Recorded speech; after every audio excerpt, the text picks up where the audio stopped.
नमस्कार, मैं doctor Shilpa Yadav, assistant professor botany, government Dungar college Bikaner. आज के इस वीडियो लेक्चर के माध्यम से हम वायरस में मल्टीप्लिकेशन के बारे में अध्ययन करेंगे। वायरस में मल्टीप्लिकेशन लाइटिक साइकिल और लाइसोजेनिक साइकिल दो तरीक़ों से होती है। ये जो विधि है ये बैक्टीरियोफेजेस में देखने को मिलती है। बैक्टीरियोफेजेस से हमारा तात्पर्य है ऐसे वायरस जो बैक्टीरिया को इन्फेक्ट करते हैं। ये जो चित्र आप देख रहे हैं ये लाइटिक साइकिल का चित्र है। ये लाइटिक साइकिल जो है वो 4 मेजर स्टेप्स में फॉलो होती है। सबसे पहले इन्फेक्शन यानी संक्रमण।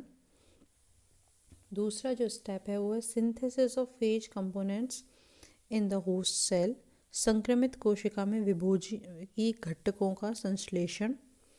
थर्ड स्टेप है assembly of new phage particles, नए विभोजी कणों का संयोजन। और फोर्थ स्टेप है liberation of phage particles from the host cells, विभोजी का परपोषी कोशिका से विमोचन। यहाँ पर जो आपको फर्स्ट स्टेप दिखाई दे रहा है, फर्स्ट और जो सेकंड स्टेप आपको दिखाई दे रहे हैं, ये दोनों स्टेप इन्फेक्शन यानी संक्रमण के अंतर्गत आते हैं। सबसे पहले इन्फेक्शन जब होता है तो फेज होस्ट बैक्टीरियल सेल पे एडजॉर्ब हो जाती है। एड्जॉर्प्शन या अधिशोषण हो जाता है उसका। ये कैसे होता है? बैक्टीरिया के लिए जो फेज होता है वो स्पेसिफिक होता है। मतलब एक स्पेसिफिक बैक्टीरियोफेज एक स्पेसिफिक बैक्टीरिया पर ही इन्फेक्शन करेगा। तो होस्ट बैक्टीरिया के ऊपर कुछ स्पेसिफिक साइट्स होती हैं जिन्हें हम रिसेप्टर साइट कहते हैं। वहाँ पर जाकर बैक्टीरियोफेज की जो टेल फाइबर्स हैं वो अटैच हो जाते हैं। आप डायग्राम में देख रहे हैं कि ये जो बैक्टीरियोफेज, ये जो आपको सर्कल दिख रहा है ये क्या है? बैक्टीरिया है और इसके ऊपर ये छोटी सी संरचना जिसमें एक हेक्सागोनल हेड और एक टेल दिखाई दे रही है। और साथ में आपको ये जो दो दिखाई दे रहे हैं ट्रायंगुलर सी संरचना, ये क्या है? टेल फाइबर्स हैं। ये टेल फाइबर्स से जाकर कैसे अटैच हो गया, एड्जॉर्ब हो गया वायरस बैक्टीरिया की सतह के ऊपर। तो ये एक्टिविटी कहाँ होती है? स्पेसिफिक साइट पे होती है जिसे हम कहते हैं रिसेप्टर साइट। इसके अलावा कंपोजिशन और विस्कोसिटी जो है मीडियम की और जो टेम्परेचर है वो भी इफ़ेक्ट करता है एड्जॉर्प्शन को। ठीक है, तो कहने का तात्पर्य ये है कि जो विभोजी का परपोषी की सतह पर अधिशोषण दोनों की पारस्परिक बंधुता पर निर्भर करता है। केवल एक विशिष्ट विभोजी ही एक निश्चित प्रकार की परपोषी कोशिकाओं को संक्रमित कर सकते हैं। कुछ कॉलीफाजों में बंधुता इस सीमा तक होती है कि इनका अधिशोषण जीवाणु कोशिका भित्ति में केवल एक निश्चित क्षेत्र में होता है जिसे ग्राही क्षेत्र कहते हैं। विभोजी की परपोषी की सतह पर अधिशोषण का कार्य पुच्छ तंतुओं द्वारा किया जाता है। तो ये हुआ इसका एड्जॉर्प्शन। इन्फेक्शन यानी संक्रमण का जो सेकेंड फेज है वो है transfer of phage nucleic acid into host cell. अब क्या होगा? सबसे पहले जो ये टेल फाइबर्स हैं ये एड्जॉर्ब हो गए बैक्टीरिया के सरफेस पर। जैसे ही टेल फाइबर्स यहाँ पर एड्जॉर्ब हो जाते हैं उसके बाद जो नेक की एंड प्लेट होती है वो अटैच होती है जाकर सरफेस के ऊपर, बैक्टीरिया की सेल वॉल के ऊपर। ये बैक्टीरिया की सेल वॉल पर अटैच होने के बाद यहाँ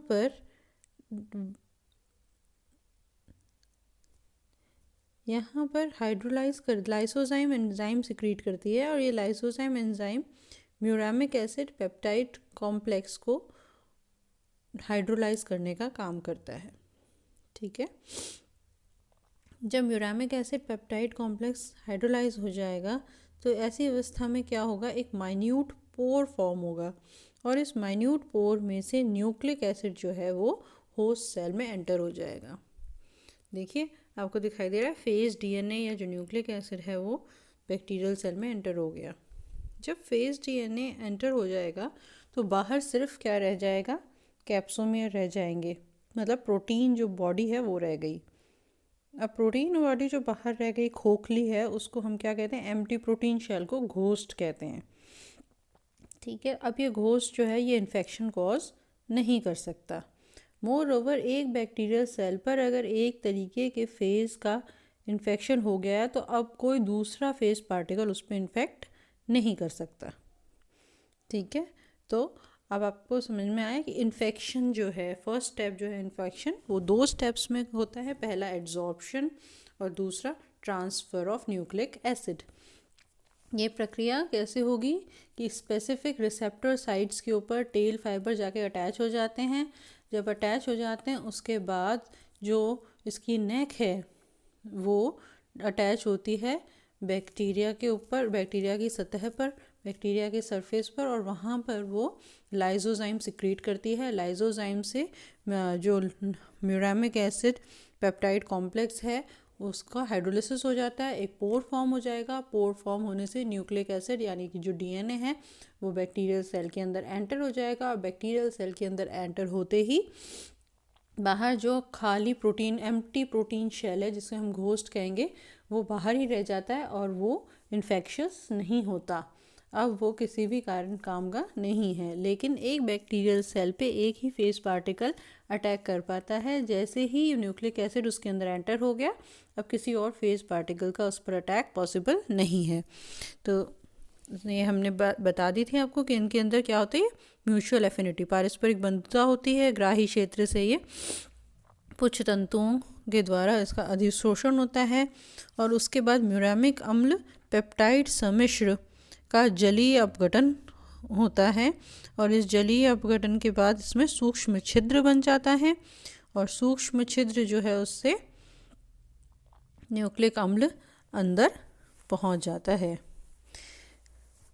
सेकंड जो स्टेप है जिसकी हमने बात की थी, जो यहाँ पर थर्ड स्टेप है, वो है synthesis of phage components in the host cell.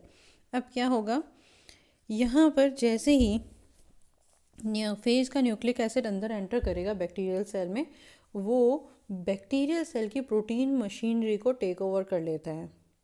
Bacterial protein का सिंथेसिस सप्रेस हो जाता है, और बैक्टीरिया सेल की पूरी के पूरे मेटाबॉलिज्म को अब फेज पार्टिकल अपने प्रोटीन सिंथेसाइज करने के लिए प्रयोग में लेता है। फेज पार्टिकल का जो डीएनए टेम्पलेट है वो ज़्यादातर तो स्वयं को ही रेप्लिकेट करता है, अपना ही सिंथेसिस करता है, और कुछ जो बचे हुए टेम्पलेट हैं वो क्या करते हैं, वायरल स्पेसिफिक एमआरएनए जो सिंथेसाइज हुआ, वायरल स्पेसिफिक एमआरएनए से अपने प्रोटीन बना लेते हैं। अब ये जो प्रोटीन्स बनते हैं उनको हम कहते हैं लेट प्रोटीन्स, और ये लेट प्रोटीन्स किसका काम करते हैं, कैप्सोमियर या प्रोटीन स्ट्रक्चर बनाने का, प्रोटीन कोड बनाने का जो फेज का है। जब प्रोटीन कोट या कैप्सोमियर बनाने के सारे प्रोटीन्स अवेलेबल हो जाते हैं, ऐसी कंडीशन में रेप्लिकेशन ख़त्म होने के बाद लास्ट जो प्रोटीन बनता है उसे हम कहते हैं फेज लाइसोजाइम। ठीक है, और ये जो फेज लाइसोजाइम सिंथेसिस होता है उसी के साथ सेकंड स्टेप कंप्लीट हो जाता है। ओके, तो क्या है सिंपल स्टेप, फेज का डीएनए एंटर होएगा, एंटर होके बैक्टीरियल सेल की मेटाबॉलिज्म को टेक ओवर कर लेगा और बैक्टीरियल प्रोटीन का सिंथेसिस स्टॉप कर देगा। अब बैक्टीरियल सेल की कंप्लीट मशीनरी से वो अपने प्रोटीन्स बनाएगा, जिसमें सबसे पहले वो क्या बनाएगा, वायरल स्पेसिफिक एमआरएनए। डीएनए के अधिकांश टेम्पलेट रेप्लिकेट होकर अपनी ही संख्या में वृद्धि करेंगे, और कुछ टेम्पलेट्स में वायरल स्पेसिफिक एमआरएनए की हेल्प से प्रोटीन्स बनेंगे। इन प्रोटीन्स को हम लेट प्रोटीन्स कहते हैं, और इनका फंक्शन क्या है, कैप्सोमियर का सिंथेसिस है। कैप्सोमियर के सिंथेसिस और रेप्लिकेशन कंप्लीट होने के बाद, वायरल डीएनए का रेप्लिकेशन और कैप्सोमियर के सिंथेसिस कंप्लीट होने के बाद लास्ट जो प्रोटीन बनता है, लास्ट जो लेट प्रोटीन बनता है, उसका नाम होता है फेज लाइसोजाइम। उसके बाद हम आगे चलें तो थर्ड स्टेप पे आते हैं, वो है assembly of new phage particles. अब जो भी न्यूक्लिक एसिड्स और प्रोटीन्स यानी कि लेट प्रोटीन्स बन गए हैं वो आपस में असेंबल होंगे, और असेंबल होंगे तो कैसे होंगे, जो डीएनए है उसके बाहर प्रोटीन सब यूनिट्स आकर एग्रीगेट होना शुरू हो जाएंगी और हेड बना लेंगी, फिर नेक बनेगी और टेल बनेगी। तो इस प्रोसेस को हम क्या कहते हैं, मैच्यूरेशन कहते हैं। इस तरीके से जो वायरस का जो कंप्लीट संरचना है वो फॉर्म हो जाएगी, मतलब मैच्यूरेशन हो जाएगा। तो अब नया विभोजीकरण कणों का इस प्रकार से परिपक्वन या संयोजन हो जाता है। लास्ट स्टेप यहाँ पर क्या है, lysis of host cell and liberation of phage particles. देखिए यहाँ पर क्या है, 30 से 90 मिनट्स के अंदर कंप्लीट साइकिल पूरी हो जाती है, और हर एक मिनट में 7 to 8 फेज पार्टिकल्स बनते हैं। टोटल 200 फेजेस बन जाते हैं एक बैक्टीरिया में 30 to 90 मिनट्स में। अब यहाँ पर जो लास्ट लेट प्रोटीन बना था वो क्या था, फेज लाइसोजाइम।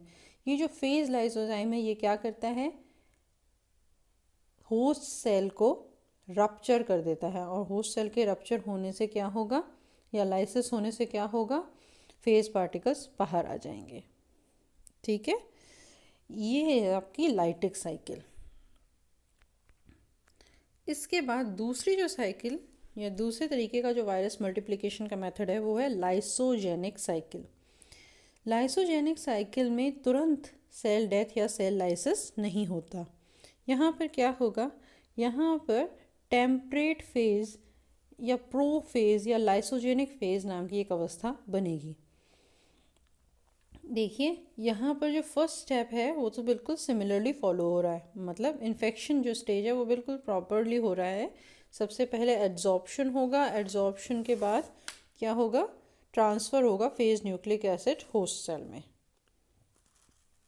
पर बाकी जो 3 स्टेप्स हैं, बाकी 3 स्टेप्स कौन से थे, synthesis of phage components in the host cell, assembly of new phage particle और liberation of phage particles from the host cell.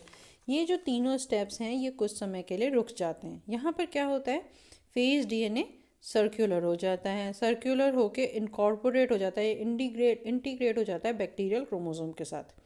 अब इसको हम क्या कहते हैं, टेम्परेट फेज या प्रोफेज अवस्था कहते हैं।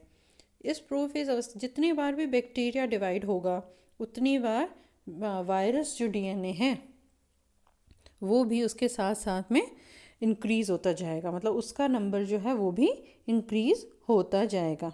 ठीक है, प्रोफेज अवस्था का फ़ायदा क्या है कि, और अच्छा ये प्रोफेज अवस्था में रहते कैसे हैं, ये यहाँ पे 2 रिप्रेसर प्रोटीन सिंथेसिस होता है प्रोफेज में।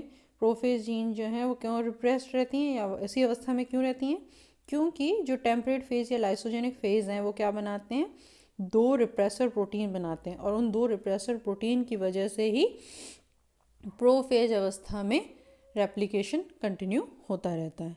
इस तरीके का प्रोसेस तब तक चलता रहेगा जब तक कि होस्ट सेल में कोई म्यूटेशन नहीं होता या कोई म्यूटाजेनिक एजेंट जैसे कि यूवी रेडिएशन या कोई केमिकल वगैरह इस पर अटैक नहीं करते।